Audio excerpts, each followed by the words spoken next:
Oma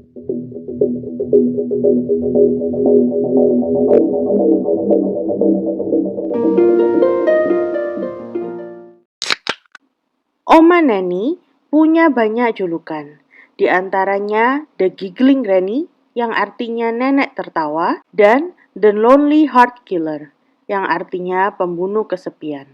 Semua julukan itu diberikan media kepadanya karena Neni Dos bukan nenek sembarangan, tetapi dia adalah pembunuh berseri yang beraksi selama 30 tahun, mulai dari tahun 1921 hingga tahun 1954. Korbannya adalah keempat suaminya, 3 orang ibu mertuanya, ibunya sendiri, saudaranya, bahkan 2 putrinya dan 2 cucunya.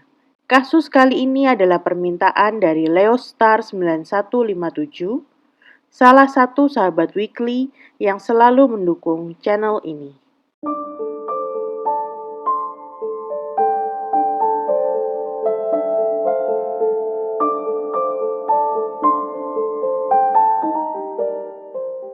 Nancy Hazel, yang akrab dipanggil Nanny, lahir pada tanggal 4 November 1905 di Blue Mountain, Alabama. Nanny punya 4 orang saudara. Ayahnya adalah James Hazel yang sangat dibenci keluarganya sendiri karena sikap otoriter serta hobinya main tangan. James menerapkan sederet aturan keras yang wajib dipatuhi anak-anaknya. Mereka juga diwajibkan bekerja di ladang, bila perlu bolos sekolah, hingga kelimanya akhirnya putus sekolah. Seolah belum cukup kemalangan yang menimpa Neni, terjadi kecelakaan saat dirinya berusia 7 tahun. Kepalanya terbentur palang besi saat kereta yang ditumpangi Neni dan keluarganya mengerem tiba-tiba. Kecelakaan itu membawa dampak buruk pada kondisi fisik dan mental Neni. Dia sering terserang pusing kepala parah hingga tak sadarkan diri. Selain itu, Neni juga menderita gejala depresi, emosinya tidak stabil, dan sulit dikendalikan. Di tengah semua kemalangannya, Neni menemukan ketenangan saat membaca kisah-kisah romantis dalam majalah. Dia berimajinasi tentang satria berkuda yang datang menyelamatkannya dari siksaan ayah yang kejam. Pada tahun 1921, Neni yang baru berusia 16 tahun memutuskan untuk menikahi seorang rekan kerja di pabrik linen bernama Charlie Prax. Neni melahirkan 4 orang putri, namun 2 dari mereka meninggal dunia akibat keracunan makanan. Tak lama setelah menikah, Neni tersadar bahwa suaminya bukan kesatria berkuda seperti dalam kisah imajinasinya. Charlie hanyalah seorang pria manja yang sangat bergantung pada ibunya. Bahkan ibu Charlie ikut tinggal bersama mereka setelah menikah. Neni merasa sangat kecewa pada kenyataan. Dia membenci ibu mertuanya yang suka mengatur tapi tidak mau membantu pekerjaan rumah. Untuk menghilangkan kesedihan, Neni mulai kecanduan rokok dan miras. Akibat kebiasaan buruknya itu, emosi Neni yang tidak stabil akibat kecelakaan dulu jadi makin memburuk. Pernikahannya dilanda kemelut karena Neni dan Charlie sering ribut.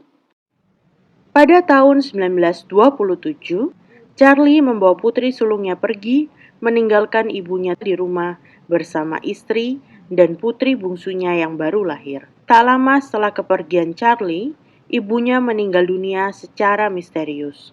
Setahun kemudian, Charlie pulang bersama pacar barunya dan segera menceraikan Neni. Setelah bercerai, secara kebetulan Neni melihat kolom perjodohan bernama The Lonely Heart yang ada dalam surat kabar lokal.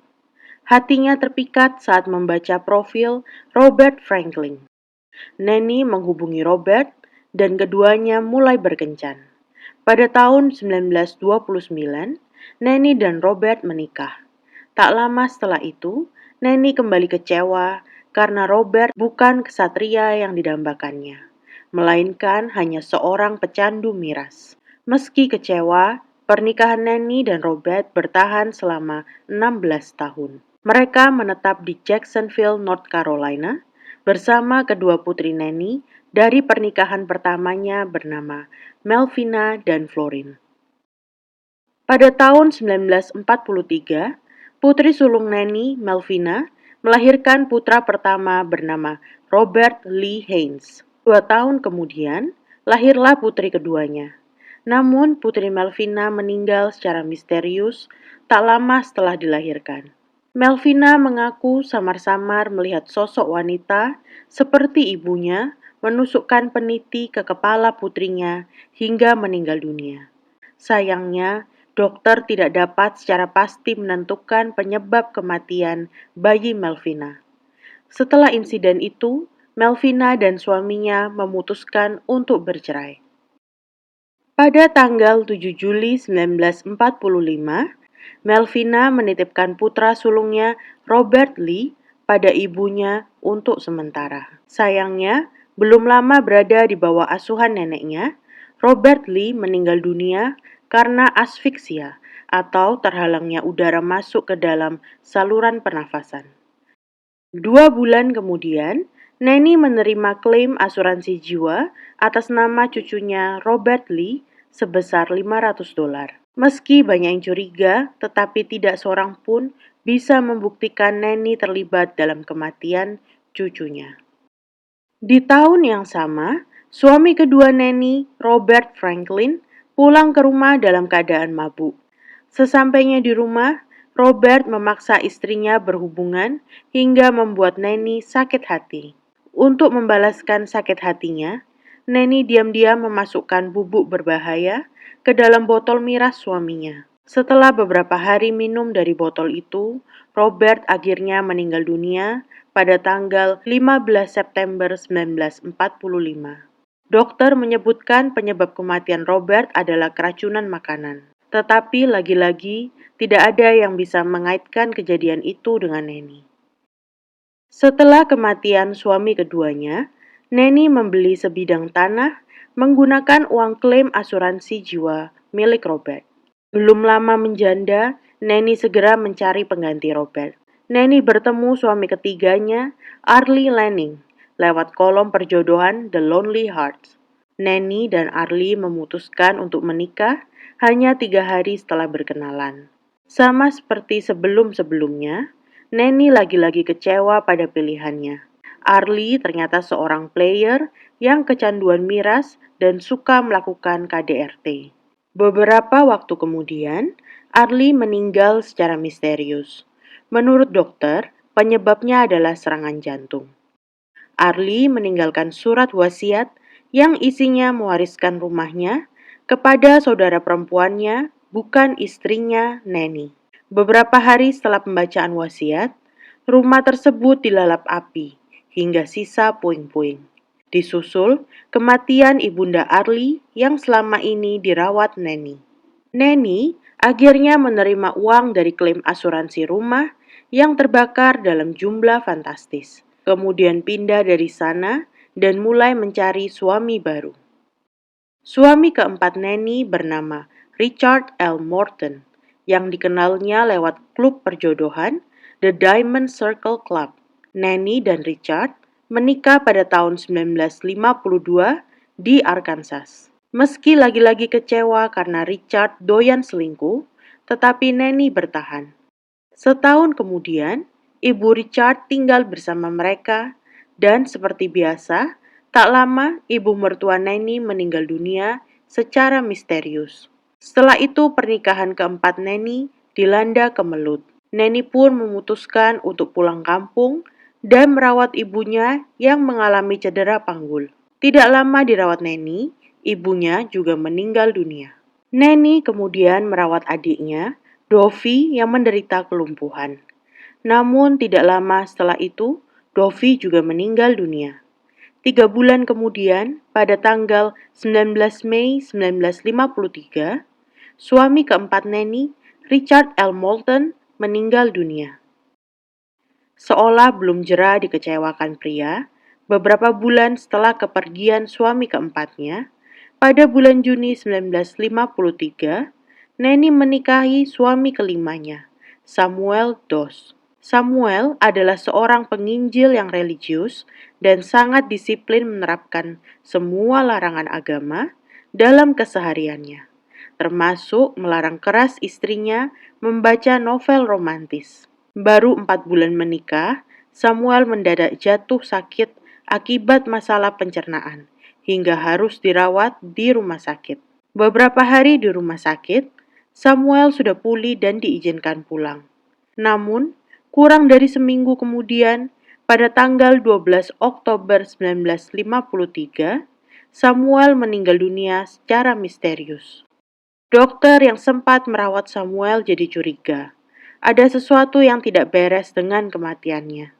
Kemudian melaporkan kecurigaannya pada polisi. Akhirnya, pihak kepolisian mengizinkan dokter itu melakukan otopsi pada jasad Samuel. Dan benar saja, dalam pencernaannya ditemukan tumpukan zat berbahaya yang jadi penyebab kematian Samuel. Akhirnya, Nanny Doss ditangkap atas tuduhan pembunuhan suami kelimanya, Samuel Doss. Saat diinterogasi, Nanny mengaku meracuni pai buah kesukaan suaminya.